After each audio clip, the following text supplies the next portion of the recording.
Welcome either to or back to my channel.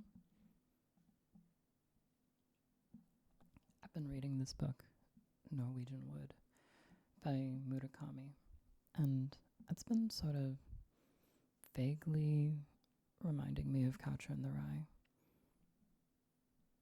And that it's like, well, I haven't gotten too far into Norwegian Wood yet, but it feels less like a sort of cohesive narrative and more of like a pretty grounded series of events just happening around and to the, the main character.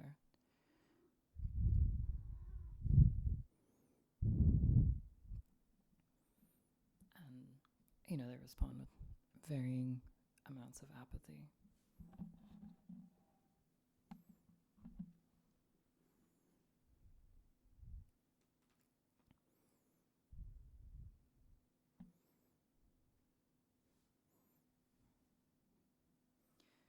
I don't really know where I was going with that.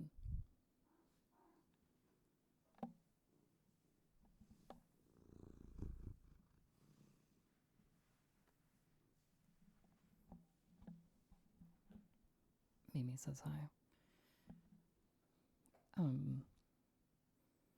But I was kind of thinking about that in relation to, I guess not just my life, but just like life in general. I always had this this kind of sense of like dread, vaguely, for lack of a better word. And I never really knew what that was. I guess I had always just assumed that it was like angst and then depression, which I guess that's not inaccurate. But I think that for the longest time I wanted to have my life to have like a sort of cohesive narrative, like a sense that that there are like steps along the way building up to something. And in a sense that's kind of true.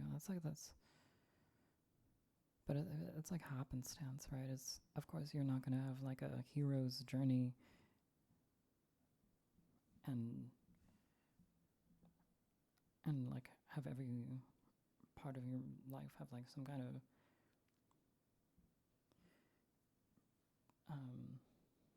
like predetermined like pacing.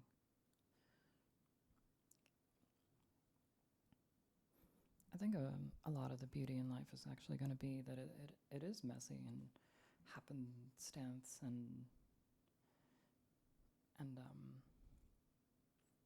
things will be unplanned or not go as planned. And I think a lot of the beauty is when, there seems to be some thematic cohesion to a series of events and it'll be ephemeral, like a flower.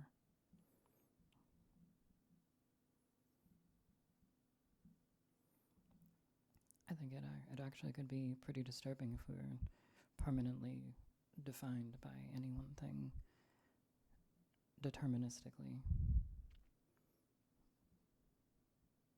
Like thematically and conceptually. Because we're not like some platonic ideals. I think a lot of like the messiness and hectic nature of the progression of lives and the story that lives will tell is that's a lot of what makes it human. And somehow reading books like Norwegian Wood, or I want to say Catcher in the Rye, but I read that a very long time ago, and that obviously didn't occur to me at that. This didn't occur to me at that time. I think that a lot of like that messiness and humanizing is like, how do I put this?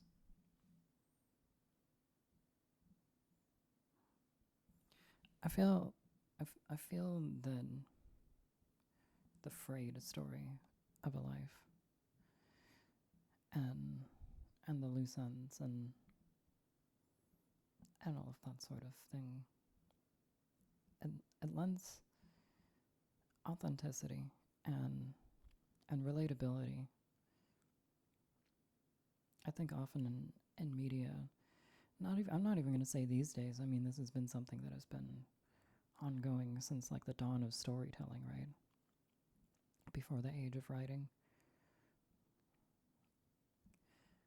before the recording of Homeric epics, there were oral traditions.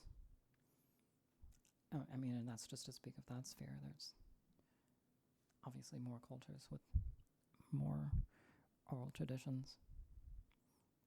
That's just an example that came to mind, particularly because of a little excerpt in the copy I have of the Iliad. I don't know what I'm talking about. I don't know. I don't know why I went on that tangent so long.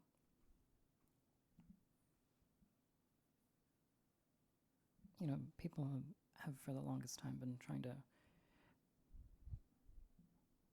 illustrate heroic stories and things like that. But I think the real, like, genuine heroic stories are the ones that are really deeply relatable and grounded in what makes it that way. I think is going to be the lack of narrative cohesion.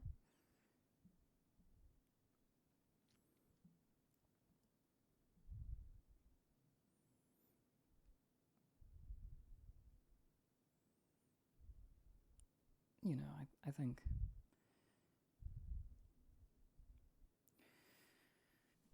while you can say that people have character, it feels difficult to say that in real life that people will have characterization, right?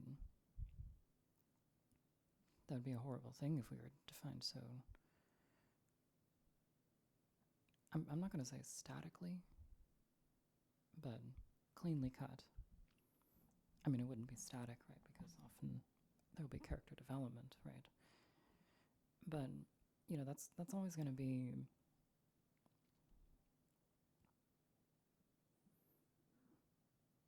trying to define yourself within boxes like that, and trying to define a life within boxes like that. I think it's always going to be something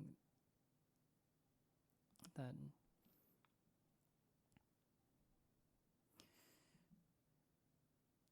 expects humans to be too much like Platonic ideals. And I think that leads to a vague sense of dread. I think I think it's totally fine to have one goal and then no longer feel that passion and do something else, and you know, have some group of friends, and sometimes friendships explode violently, but sometimes they drift away quietly, and you know, you don't become enemies, but you just don't really talk anymore.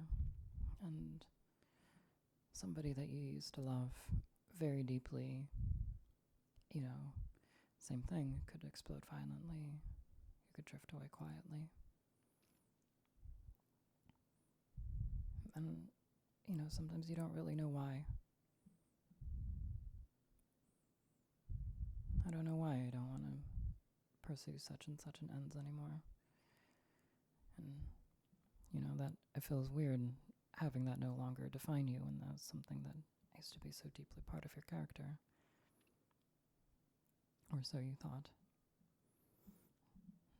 I don't know why I don't want to pour out all of my energy anymore for such and such a person. You know, like let's say that you had long since drifted apart from some person you used to love. And for a long time, you know, you would keep up certain habits and do certain things, and in a way is a way to still pour out your energy for this person, almost as if to like tend to a garden for them to be able to come back to, even though you're not you know they're not going to return. And maybe eventually you get tired and it feels weird to let it go. But I think that's also very humanizing. You know, I probably should consider writing these rambles down so that I have like some, at least like some bullet points so that I can like not forget where I'm going with things and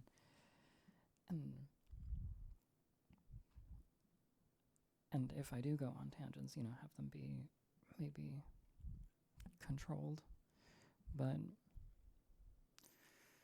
maybe it's fine for these videos to be like the topic of this ramble, not so cohesive. Does that make it grounded and authentic? Well, it certainly just poured out of my head in a disorganized way. That's all for now. Thanks if you've been listening this long. I hope to see you next time.